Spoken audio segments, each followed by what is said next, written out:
Hello everyone. Today we are going to discuss an interesting topic named Cash Flow Quadrant. So you must have heard, or maybe you must have read the book named Cash Flow Quadrant by Mr. Robert Kiyosaki. I have taken many extracts from that book as well, and I'm trying to decode the entire concept of cash flow quadrant, which is very important as far as an investor is concerned. So a cash flow quadrant has got 4 quadrants. 1, 2, 3, 4 quadrants. So let us cut a square into 4. On my screen, you can see a typical cash flow quadrant with its nomenclature. A quadrant represents a way by which the person generates majority of the income from that particular source. Money is all the same, but the source of generation of that income is from various sources if you see the quadrants. If you see, we can generate income from all of the 4 quadrants. In the sense, a person can generate money using all the 4 quadrants or being present in all the 4 quadrants. But you have to choose a particular quadrant which is the major source of income. So first quadrant is named as E, which is the employee. So normally a salaried person, an employee, you can guess. So what is his income? His income is mainly from his salary. So he is employed by an employer and he is working for someone else. So basically an employee is someone who works for money. Second is the S quadrant. Below the E quadrant is the S quadrant. So what is S quadrant? It's self-employed. In the sense, a doctor, a chartered accountant who is practicing his own financial institution, or a freelancer. So all these are categorized under self-employed. So they are not actually an employee, but they are self-employed. So an employee and a self-employed person, both are having average returns. An employee is taxed the maximum. So if you see, a self-employed person has got somewhat more tax advantage than an employee. Now let's get into the B quadrant, which is the business quadrant. So somebody who runs a business. So that belongs to the B quadrant. He's a business owner. So you own a system and people work for you. So that is the B quadrant. So if you see the tax benefits, there are n number of tax benefits because you own a business. So there are various tax benefits compared to an employee or a self-employed quadrant. And the last quadrant is investor. So investor is the one who invests in businesses. So basically a B quadrant business is owned by an investor, and good brains or intelligent people who run the businesses, this investor don't use their brains for running a business, but simply creates a cash flow by just investing in such good businesses. So end of the day, an investor is somebody who makes money work for him. So this has been detailed out in my earlier session on how to get rich. So similarly, the main crunch here is that you should make money work for you and should not work for money. So I is a quadrant wherein rich earns much more money compared to all other quadrants. So financial freedom is much related to B and I quadrants, and the most advantages of tax also lies in the B and I quadrants. So one should know a technique by which he or she should progress from E or S quadrant to B and I quadrants. So as per me, we are all stock market investors, so we would be concentrating more on the I quadrant. So if somebody is part of B and I quadrants, he has got more financial freedom because he owns a business and also invests in some businesses. So it is not about becoming rich. Rich can be rich one day and he may lose money because he don't know how to retain the wealth he has generated. So basically a wealthy person is different from a rich person because a wealthy person knows how to survive and retain whatever he has earned and continuously generate more cash flow and become even richer. So without even physically working, he is able to generate cash flow, and that is the technique of becoming much wealthier than becoming a normal rich guy. So to move from each quadrant to other quadrant or progress to higher quadrants, you need to manage the cash flow. So really to make money, actually money is not required. You can take debt, or maybe an idea can change everything. Again, I introduced 2 concepts here, OPT and OPM. OPT is other people's time and OPM is other people's money. So OPT is mainly utilized by the B quadrant guys who utilizes others' time because he employs employees and he makes the employees work for him, and he utilizes the employees' time and generates money out of that. So that is why it is called other people time. So in the B quadrant, as it is other people's time, so more time means more money. So more time invested implies more money. But in case of an I quadrant, he utilizes OPM, other people's money. So he takes loans, say from lenders like bank, and he invests and he invests in real estate, he invests in stocks, etc. So that is how he generates more cash flow using other people's money. So he invests in businesses by utilizing the lended money, which is not his own money, and he invests in real estates or cash flow generating assets, and he, as an investor, without doing any physical work, sits in his home and earns money by the great businesses done by the B quadrant guys. So that is how OPM works.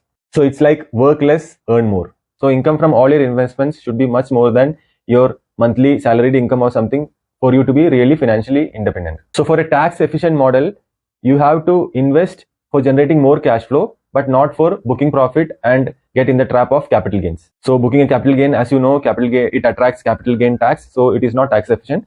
Create an investment model in which you invest and reinvest in creating a cash flow generation rather than creating a book profit and create capital gains, which is tax inefficient.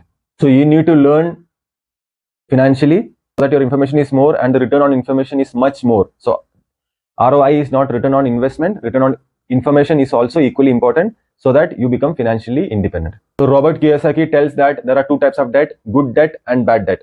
Good debt is something wherein you have borrowed money and that money is repaid by someone else, not you. That is a good debt. And in case of a bad debt, you have borrowed the money and you yourself is paying out the loan to the bank by your hard-earned money. So that's a bad debt. Again, Robert Kiyosaki elaborates that if you have a commercial property or a real estate you have bought on loan, say giving a 20% down payment and rest on loan to bank, and you have a monthly cash flow by giving out that property on rent, and that rental yield or the rental cash flow which you are generating from the tenant is being utilized to repay the loan and other property repairs or maintenance, and that is how you maintain a positive cash flow, and also you don't utilize your own money for repaying the debt but just the rent which you get from the tenant. So that's by utilizing other people's money and creating a good debt. So here, mainly in the cash flow quadrant, I will concentrate more on the real estate investing than on the stocks. Yes, stocks are also contributing much into the cash flow generation, because end of the day, if you see, your total expenses is one part and your total income is another part. Your income minus expenses is what you get as a free cash flow. So again, in the cash flow quadrant, there is two things you have to look at. One is income statement and one is the balance sheet. So in the income statement, you have the income and the expenses. So income is like, it can be rental income, it can be dividend income, it can be interest from FD, it can be royalties. Say you have a book and your book is being sold in the market and you get the royalty from the book publisher, something like that. Or maybe it can be an IP also. So those are like income in your income statement. And other thing is expense. So expense can be taxes, your mortgage payment, like your loan for the real estate you have invested in, and other expenses. And balance sheet, you have two sections, which is assets and liability. So assets will have real estates, stocks, bonds, notes, gold, intellectual property, etc. Liabilities, you will have the mortgage loan, that is the home or commercial property loan, credit cards, car loans or other loans, etc. So you can again divide people into poor, middle class and rich. So for a poor person, the income is directly been given away as expenses. So his balance sheet is almost empty, assets and liabilities.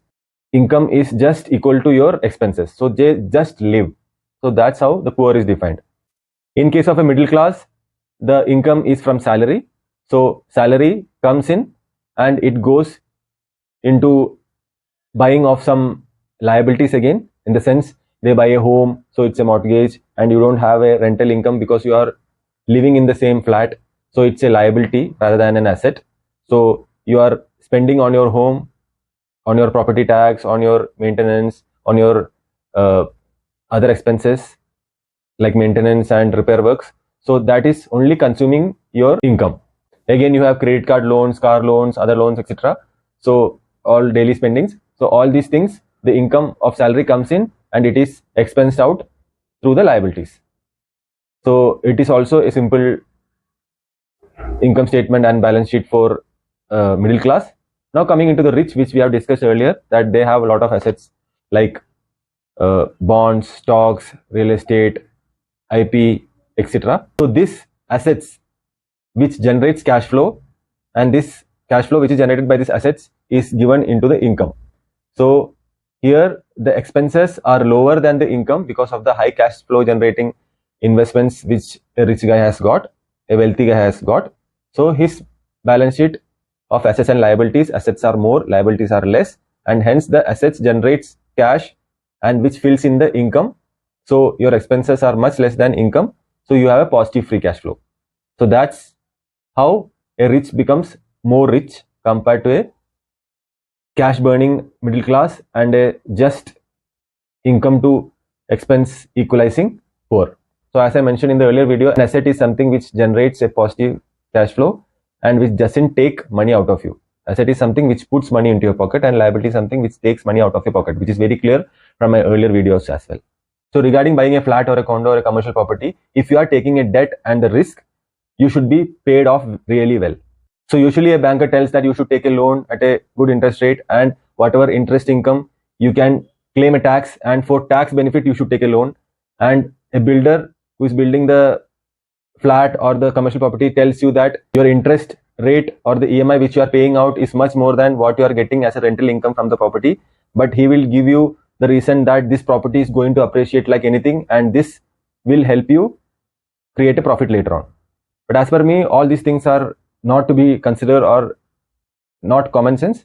The only thing which you should be taking care is that your profit is made when you buy the property and not while you sell it. In the sense, if you buy a property, you should take a loan which is lesser, which you can manage. Otherwise, if you are taking the loan, higher debt or higher amount of loan, then the money or the EMI should be paid by others, which is the tenants. Basically, it's a game of money and debt played on you. You should do your due diligence. Due diligence in the sense, you should understand what are facts and what are opinions, and you should understand the difference between them and understand the real facts. Too much of due diligence is also called analysis paralysis. So you should not do that as well. So getting back to the cash flow quadrant, E works for the system, S is the system, B creates and owns and or controls the system, and I invests money into the system. Basically, an I invests money into the system which creates money for them. Basically, he invests in an asset which generates cash flow. So there is a left quadrant which is having E and S, and on the right quadrant you have the B and I quadrants. So on the left hand side gets risk by paying money, and on the right hand side they get paid for taking risk. The greatest cause of human financial struggle is the fear of losing money. More money will not solve the problem if the cash flow management is a real problem. So basically, a rich concentrates on buying assets, and a poor or middle class basically concentrates on buying liabilities. So the intelligence is creating an asset by utilizing money, and that assets generates cash flow for you. So a proper financial literacy means to identify which way the cash is flowing. So in the cash flow quadrant, you have to ensure a positive cash flow by identifying the quadrants and opting those quadrants, and ensuring you own assets, and that assets ensures that your income is much more than your expenses. You should understand that for every liability you have, you are someone else's asset.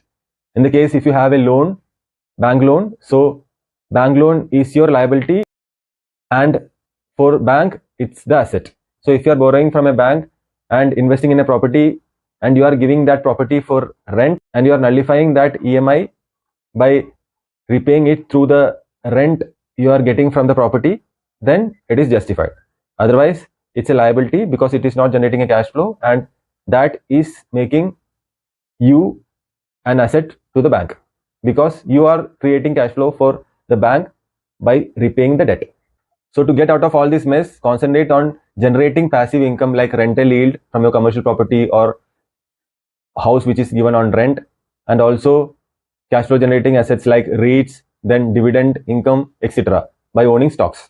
So end of the day, the learning is that you should concentrate coming to the right hand side of the cash flow quadrant and owning businesses and becoming an investor mainly, because owning a business or running a business is much difficult, but becoming an investor is easy. Only thing, you have to identify a good business who will generate cash flow for the longer term, and if you identify that, that we are trying to do in our value investing series. By the time you are hearing to this edition of video, I should assume that you are a highly knowledge investor, because we have put up all our efforts in generating various videos which will ensure that you are getting a positive cash flow through your various investments which you have selected based on our various techniques and analysis which I have mentioned in my earlier videos. So becoming a value investor is easy by the time you see this video. So once you become that, you will be generating cash flow which ensures that you are in the I quadrant. So if you are beginner to this session, then I suggest you to go through all my other videos and create enough financial literacy so that you become financially free. Hope you gained some knowledge from this video session. Till next video, happy investing.